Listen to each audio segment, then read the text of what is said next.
बुद्धि को जागरूक बनाएं। योग पद्धति के वर्गीकरण के अनुसार मन को 16 आयामों में बांटा गया है। इन 16 को 4 भागों में रखा गया है।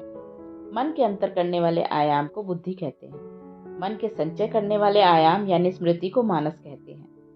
यह जानकारी इकट्ठी करता है। इसका जो तीसरा आयाम है उसे जागरूकता या प्रज्ञा या चित्त कहते हैं। यह बुद्धि और स्मृति से परे है। चौथे आयाम अहंकार के बारे में हम पहले बात कर चुके हैं। इससे आपको अपने व्यक्तित्व और पहचान का बोध होता है।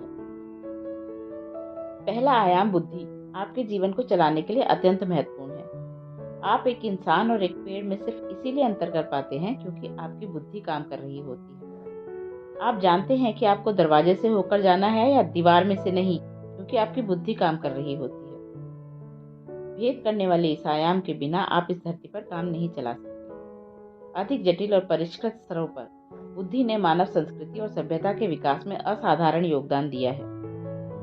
लेकिन हमारे दौर की समस्या यह है कि बुद्धि जरूरत से ज्यादा महत्वपूर्ण भूमिका निभाने लगी है। आधुनिक शिक्षा ने मन के इस आयाम के पूरी तरह से एक तरफा विकास को प्रोत्साहित किया है। बुद्धि की प्रकृति हर चीज को विभाजित करने की है, तो मानवता थोक भाव में विभाजित करने, भेद करने और काटने की यात्रा पर चल पड़ी है। हमने हर चीज के टुकड़े कर डाले हैं, यहाँ तक कि अदृश्य परमाणु को भी टुकड़े टुकड़े कर दिया है।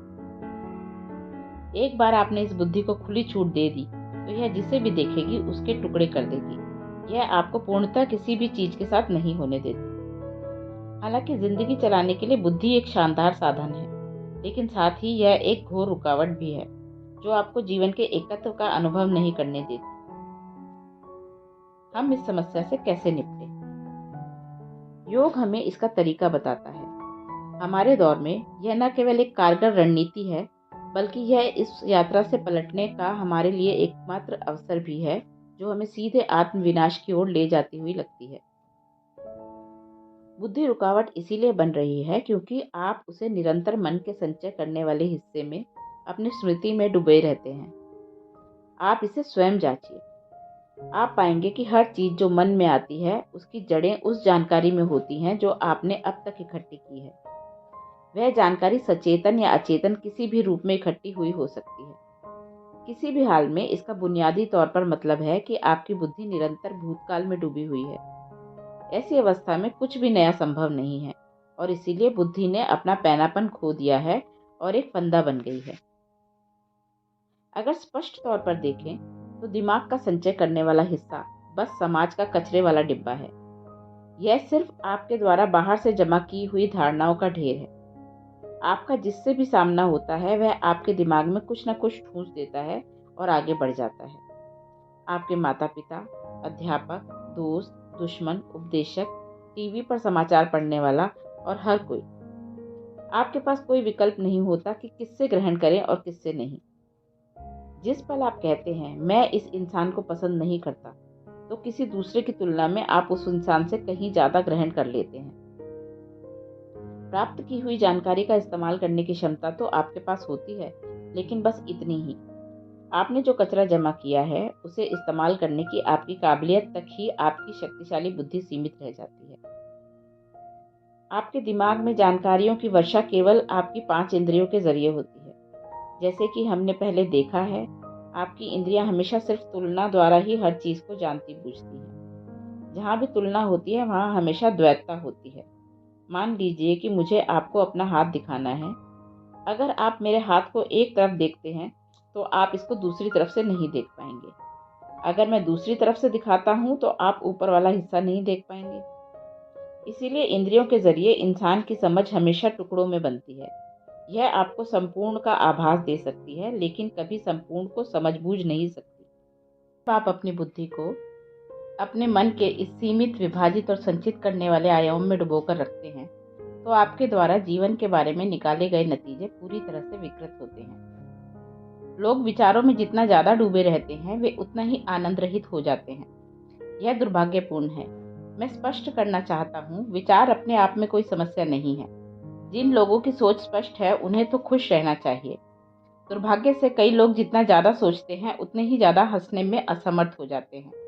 समस्या केवल इतनी है कि उन्होंने अपनी भेद बुद्धि को इंद्रियों की समझ की सीमाओं का गुलाम बना दिया है। लेकिन उसी बुद्धि को पैना किया जा सकता है अगर आप उसे अपने मन के एक और आयाम, अपनी जागरूकता, अपने चित्त में डुबोकर रखते हैं। अगर आप दिमाग की सहायता से अपनी परम प्रकृति तक पहुंचना चाहते हैं, तो आपको बुद्धि को सही मायने में सचमुच भेद करने वाली बनाना होगा। इसका मतलब हर चीज को अच्छे और बुरे, सही और गलत, ऊंच और नीच, स्वर्ग और नरक, पवित्र और अपवित्र में बांटना नहीं है। इसके बजाय इसका मतलब बस वास्तविक और काल्पनिक के बीच भेद करना सीखना है कि क्या अस्तित्व के आधार पर सत्य है और क्या मनोवैज्ञानिक रूप से सत्य है। अगर आप अपनी बुद्धि को जागरूकता से सराबोर रखते हैं, तो आपके मन का भेद करने वाला आयाम मुक्ति का चमत्कारी साधन बन जाता है।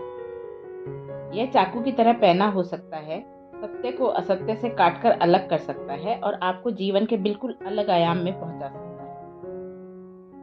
अपनी बुद्धि को स्मृति और पहचान के झोले में रखने के बजाय उसे अपनी जागरूकता की म्यान में रखना सीखिए। ऐसा करने पर यह जबरदस्त साधन सहजता से परम की ओर बढ़ सकता है।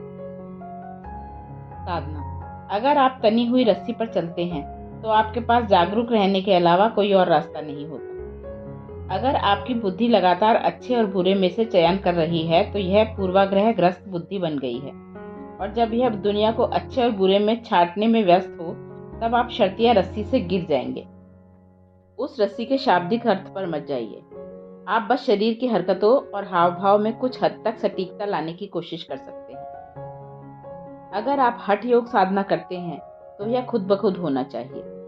उदाहरण के लिए, अगर आप फर्श पर सीधी लाइन देखते हैं, तो सहज गति कायम रखते हुए उस लाइन की सीध में चलने की कोशिश कीजिए। यह खुद के प्रति सतर्क रहने के बारे में नहीं, बल्कि सटीक बनने के बारे में है। अपने शरीर के साथ ऐसा करके देखिए। हर हरकत में, हर हाव भाव में सटीकता लाइए। यह अपनी बुद्धि को जागरूकता में डुबोने का एक तरीका है।